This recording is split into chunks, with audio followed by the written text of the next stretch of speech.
Last week I did make a video about what I wish I knew in my teens, and I'm making a part 2 today because it was loved by the many 200, a little bit over 200 views that it got, which is not a lot. Doesn't sound like a lot, but it's the most my YouTube videos have ever gotten, and multiple girls from high school were commenting on it, and it was the cutest thing ever. One of them was saying how she's always wanted to start a YouTube channel and how she always is not finding the right time to start, and how it's better to start now than later. And oh, it was just so cute. And I'm making a part 2 just for those 2 little girls from high school and whoever else comes across my video. But yeah, I'm making a part 2 because if you loved it, I'm gonna give you a little bit more. I have another 5 things on my list, but I'm gonna talk about today. So let's get into it. Number 1 is don't drop things so easily. And I know what you're thinking, not dropping that on the ground. I just mean in a sense of, for me, it was piano and art classes. So I took piano lessons for many years by one of my friends, really good, best friends.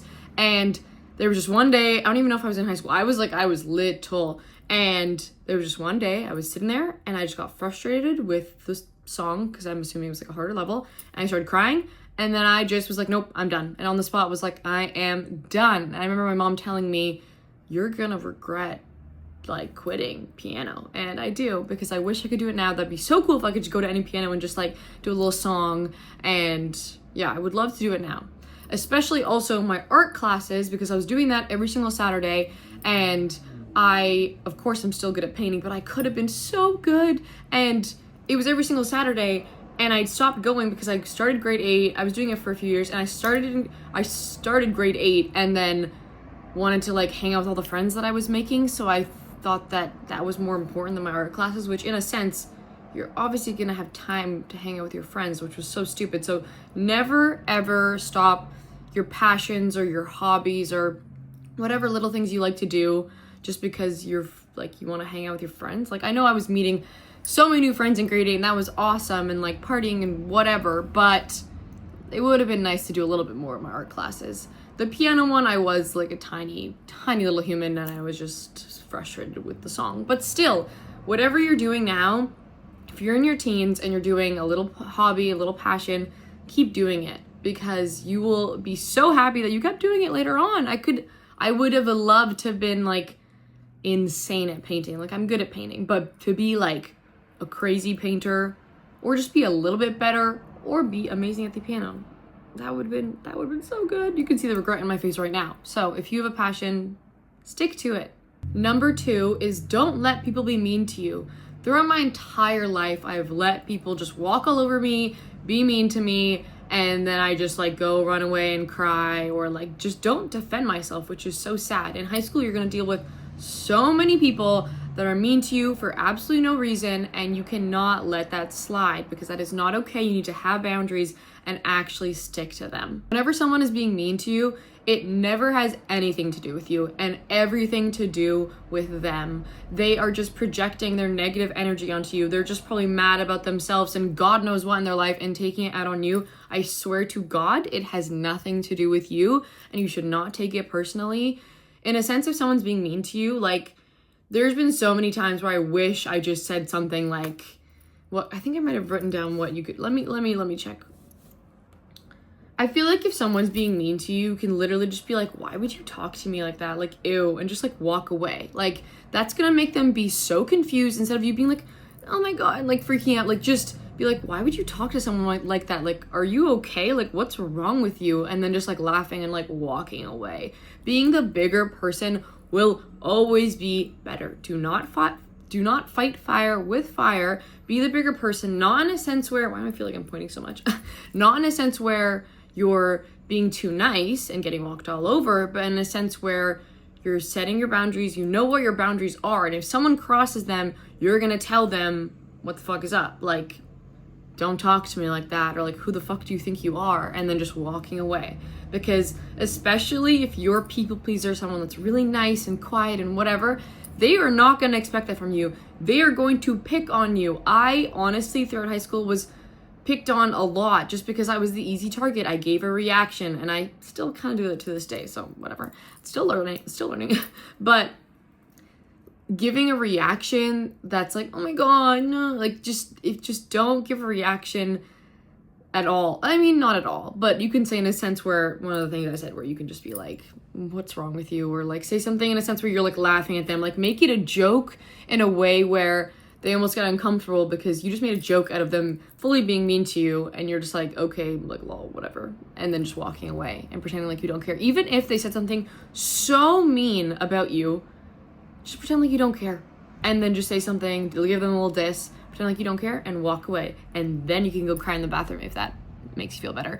That is what I did throughout so many years in high school. But if you need to cry, just go to the bathroom after, but pretend like you didn't care, because then maybe they won't bother you anymore because you stood your ground. Number 3 is paying attention to the things you're good at and things you're knowledgeable about and the things you can like talk about super easily.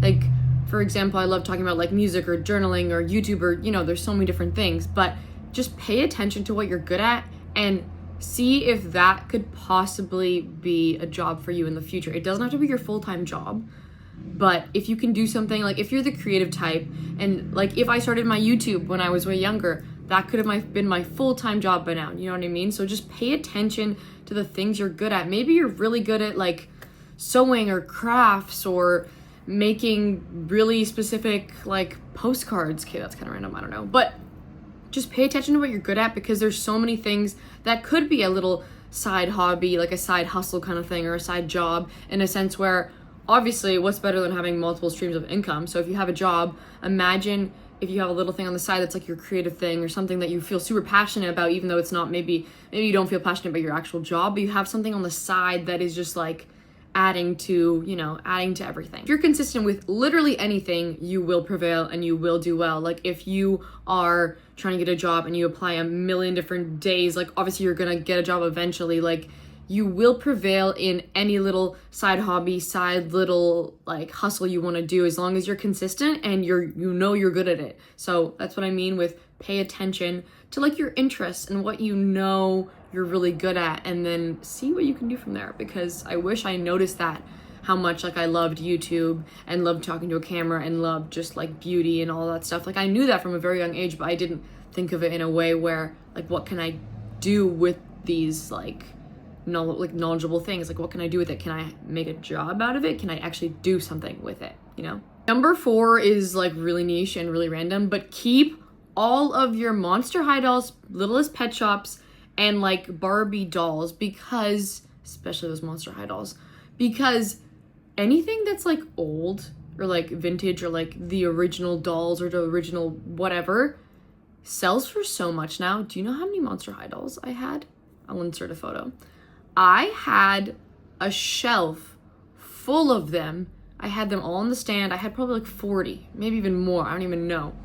But like, if you can look at everything in your room, if you have a bunch of toys in your room, you are a teen, maybe you're 13, 14, you have so many dolls and so many things in your room, pay attention to what could be a collectible, because keep those things. Do not give them away at your like garage sale. Like I even know my sister had like a binder full of Pokemon that suddenly went missing in the move. Like every single kid from the 90s had like a binder full of Pokemon that somehow went missing in the move. And like I had all my Monster High dolls and like Littlest Pet Shops that when I look now on eBay, they're sold for so much. Like I could have made so much money. So that is kind of a weird niche thing for advice in your teens. But if you do have a bunch of like, it doesn't even have to be dolls, but things that could be a collectible, just try and pay attention, because if you can figure out what those things are in your room, keep them and do not get rid of them, because you could make a lot of money from them. Number 5, which is the last one, is that your looks are the least interesting thing about you. You may be the most beautiful girl that's 15, but your looks are the least interesting thing about you. What matters is what's on the inside, and I feel like throughout high school, I cared way too much about how I looked and how I acted and how I was perceived and like so many different things. Even if I was in a conversation and like someone looked at a different part of my face, I'd be like just so insecure. And I mean, I guess if someone did that right now, I would still probably react the same, because you're like, what are you looking at on my face?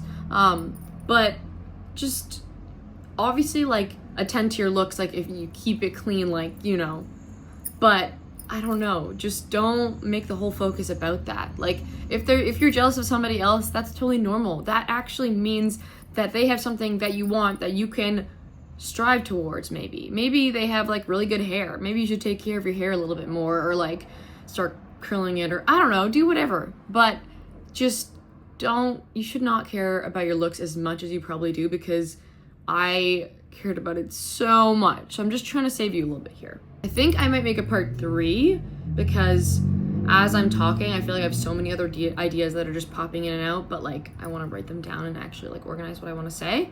But I really hope you enjoyed this video. I really hope those 2 girls that subscribe to me are watching this and hopefully get some good advice from this video for my part 2, and I might make a part 3 if I can think of enough things that like are enough for a video. But I really hope this video was inspiring or entertaining. Thanks so much for watching, and I'll see you in the next few days. Bye.